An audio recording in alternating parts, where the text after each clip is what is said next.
na bahala. Tara po sa shop. Tigilan ko. Ako lang magkakila. Ako, hindi na lang. Dito ako nasiraan na lang sa shop niya.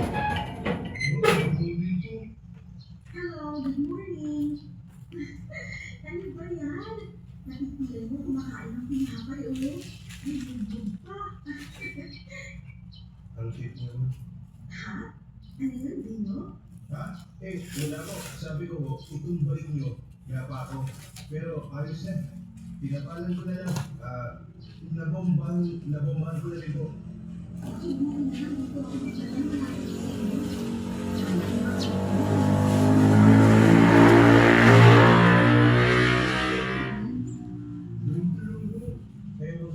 Sagot ko na ito, ma'am. Ano ba? Grabe naman. Salamat ha. Sigaw naman. Basta kayo, ma'am. Isang nandala nyo, ayusin namin. Basta kayo, ma'am. Grabe naman yun. Umilit ka na naman.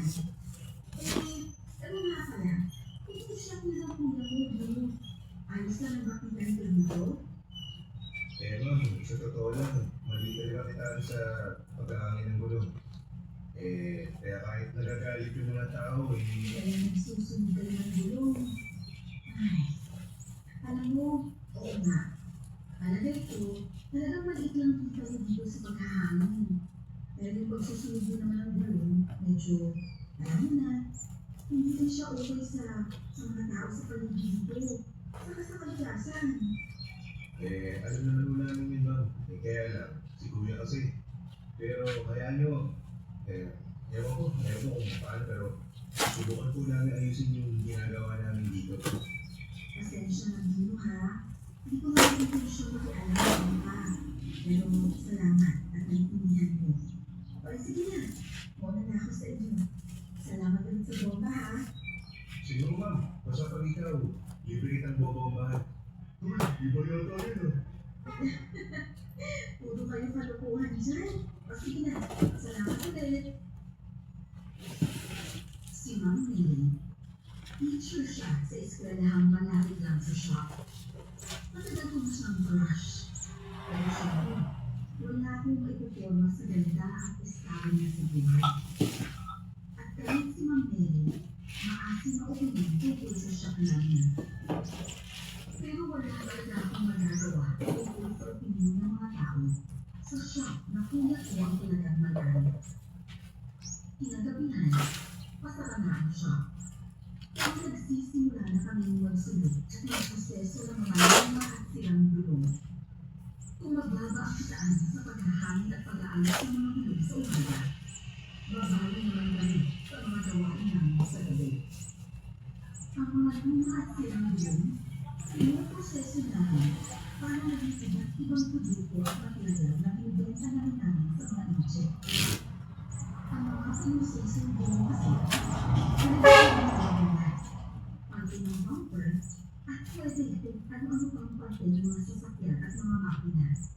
Nakukuhanan din ng langis ang pinosesong gulong. Hindi ko sasakyan, baka may pipick up na order dito. Saan? Sino yan? Uy, mga bagong ikat na mag-asawa ng pa rin eh. Bakit kaya? Pulutin dito dito, pre. Bukas pa ba kayo, boy? Naglatang kasi ako, mapaayos ko lang. Sarado na mo kami, pero sige mo, kung ano bahala dyan. Kalahati na lang ang bukas ng pinto ng shop. Ibig sabihin, hindi ako tumatanggap ng customer. Pero dahil isa lang naman, inalis ko na rin ang gulo nila. Isang sa gulo. Karaniwan na rin sa amin na kahit pasal na, may humahabol pa. Pero nabubuhan kami sa itsura, ayos, at kilos ng motor. Bumaba siya sa kotse na balik na balik. Mahaba ang suot, pagkalukbong ang ulo, nakamas. Pati yung asawa niya nasa loob ng kotse, balik na balik. Nasa loob lang din siya ng kotse habang pinaayos ko ang ulo nila. Ang bayad niya, nagmamadali kinabit sa awang ng bintana. 500 ang binigay niya. kotse. Tumirduhan kami nila. Pero mas natuwala lang din kami sa napakalimpik ng doktor.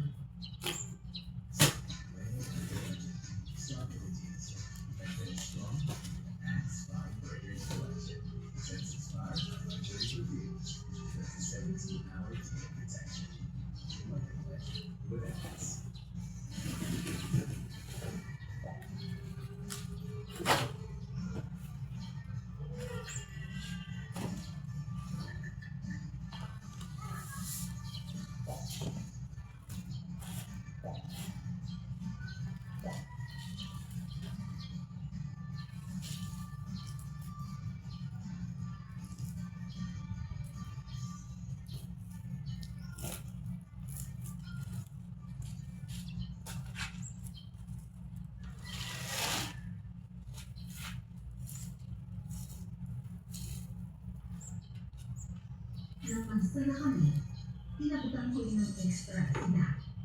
Total, ay may nakuha kaming malaking tip. Kuya, ito yung isang mga araw. Nandiyan din yung listahan. Hindi na ako ni Memo, nabawi mo pa. Nakausap ko si Memon. Dinala daw niya sa shop ni Mr. Chua yung mga bakal. Yung tao o driver daw yata yung tumanggap eh. Lintik naman, Vino. Hindi wala pa rin yung order. Hindi pa rin lumitaw. Naniwala ka sa dragong yun, adik nga yun. Pagpaghirap mo masahan. Ano sasabihin ko kay Mr. Chua? Lalabas na ang ginagawa natin yun. Puro ka sa kagumungan, Vino. Wala kang kwenta.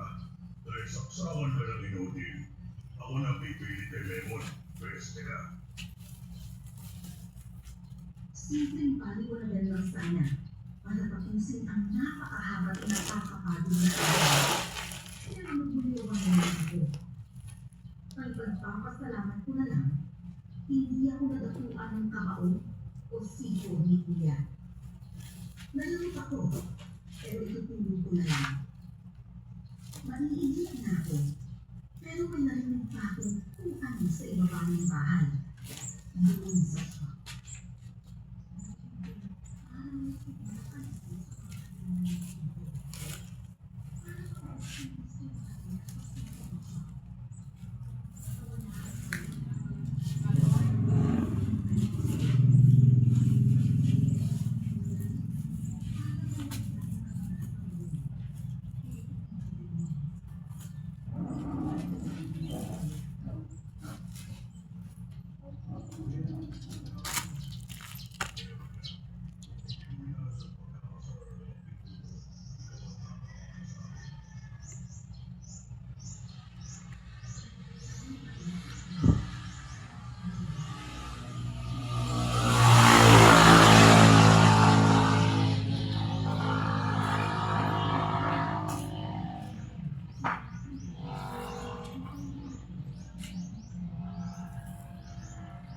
Wala akong nakita.